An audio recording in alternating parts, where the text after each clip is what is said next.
सुमन काकी ने जो किया अच्छा किया, पर कुछ ज्यादा हो गया। पर मजा आया एपिसोड में, जहां मखवाना, अमरीश और धवल की हाय हाय होगी।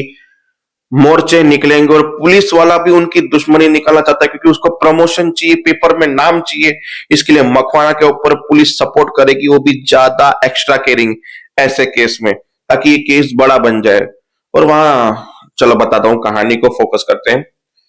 एंडिंग तो वही था, दोनों डिवोर्स के लिए बात करेंगे। बोला अभी तक कंफर्म वो नहीं हुआ तो आप 6 महीने का टाइम ले लीजिए। जनता जब बोलती मुझे टाइम नहीं चाहिए, मुझे डिवोर्स चाहिए, तो बोला ठीक है, आपकी इयरिंग डाल देता हूँ, 1 हफ्ते में आपका डिवोर्स हो जाएगा। उसके बाद चलते हैं भकूड़े के ऊपर, जहां अमरीश याद कर रहा था कि मेरे भाई ने ऐसा बोला। फिर अम्बा का के बोला खुश हो जा आप तो। बोला पर ये केस कचौरी इतने जल्दी नहीं पड़ेगी। बोला मैंने कल वकील को बुलाया है, जल्दी से जल्दी इस केस को मैं बताऊंगा, आप चिंता मत करो। फिर सुबह वकील आता है, बोला देखो ये केस कचहरी में टाइम लगता है, केस कचहरी में टाइम लगता है, बहुत टाइम लगेगा। पर बोलेगा कुछ आसान रास्ता है कि जैसे उसको पागल बता दे या मेंटल वो बता दे। फिर धवल सुन लेता है, बोला कोई भी हो, कुछ भी हो, 6 महीने लगे, 6 साल लगे, 6 जन्म लगे, पर नताशा के ऊपर कोई भी गंदा इंजाम या गलत इंजाम नहीं लगेगा। अरे धवल भाई आप तक गुस्सा हो गए, ठीक है ये सब इंजाम नहीं लगाते, पर एक बोल दीजिए कि कैरेक्टरलेस थी तो फटाफट केस खत्म हो जाएगा। धवल ने उसकी गर्दन पकड़ी, घर की बहू को कैरेक्टरलेस बोलता है, थप्पड़ के ऊपर थप्पड़, थप्पड़ के ऊपर थप्पड़ दिया उसको और गाल सुझा दिया उसका। फिर अम्बरीश भाई बोला मैं आपका केस नहीं लड़ सकता, आपका भाई बड़ा बदतमीज है। बोला मेरा केस आप ही लड़ोगे, बैठिए, घर का मामला, वो गुस्सा करे, रिलैक्स धवल, ऐसा कोई इंजाम नहीं लगेगा।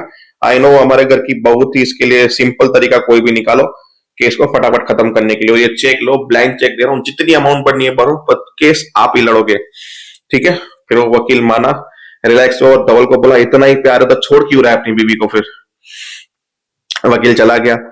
अब वो लोग पुलिस स्टेशन पहुंचे, जहां पहले तो आश्रम में थे, जहां पे आश्रम से छुटके घर पे लेके आए, घर पे बातें की। फिर पुलिस स्टेशन पहुंचे, ना नताशा बोल रही है बस रहने दो दामा, नहीं करना। फिर पुलिस वाली बोलती है आप जैसी लड़की पढ़ी लिखी अगर ऐसा काम करेगी तो फिर दूसरे समाज की लड़कियों पे क्या असर पड़ेगा, कल वो किसी और लड़की को मोहरा बनाएंगे किसी दुकान और किसी शॉप के लिए, तो क्या ये सही है किसी और लड़की की जिंदगी बर्बाद हो। आपको हिम्मत रहनी पड़ेगी। मन में सोच रही मेरा प्रमोशन, मेरा पेपर में नाम, मखवानस की बैंड बजा दूंगी, कोई बड़ा केस हाथ में आया है तो चलो चलते हैं। और इतने में पुलिस ने एक मोर्चा बुला लिया लड़कियों का, महिलाओं का बार, जहां वो धवल मखवाना हाय हाय, अमरीश मखवाना हाय हाय करती हुई बोली। नताशा बोली ये क्या है सब कुछ। बोला ये वो है, ये तो शुरुआत है, मखवाना की बैंड हम बजाएंगे ऐसी तरह तुमने सोची ना होगी। और उससे पहले चीकू ईशा को किडनैप करके लाता है और बोलता है तुम्हारे भाइयों ने, तुम्हारे घर वालों ने मेरी बहन को बहुत परेशान किया, जब उनकी बहन को परेशान करूंगा तब उन्हें पता चलेगा। बोला मेरा उसमें कोई हाथ नहीं। बोला तुम्हारा किसी का हाथ होता वैसे कहाँ है। फिर होश में आता है चीकू, पता चलता है मैं सपना देख रहा हूँ। फिर वापस से डंडी उठाता है, बोलता है मैं जा रहा हूँ मखवाना हाउस और किडनैप करके आता हूँ ईशा को। दामा आ गई, बोले हाँ हाँ जा बेटा जा, किडनैप करके आ, 2-3 के हाथ पैर भी तोड़ के आना। फिर वो पुलिस आएगी तो मैं अटकारी पहनाएंगी, तुम जेल में बैठना। फिर नताशा वापस से अकेली पड़ जाएगी, ये बूढ़ी तो कुर्सी से उठ नहीं सकती है। अबे हमें पंड्या स्टाइल में कुछ सोचने दे, हाथ पैर मारने से कुछ नहीं होगा, कानूनी तरीके से करते हैं और पंड्या स्टाइल में करते हैं। तो बस ये मोर्चा बुलाया, ये सब किया और बात खत्म।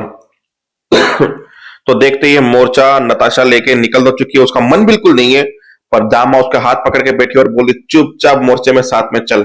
और सब लोग हाय मखवाना करके निकल गए मखवाना हाउस। तो कल क्या होगा मखवाना का पता चलेगा आने वाले एपिसोड में, देखते हैं कल, मिलते हैं कल। जय हिंद जय भारत।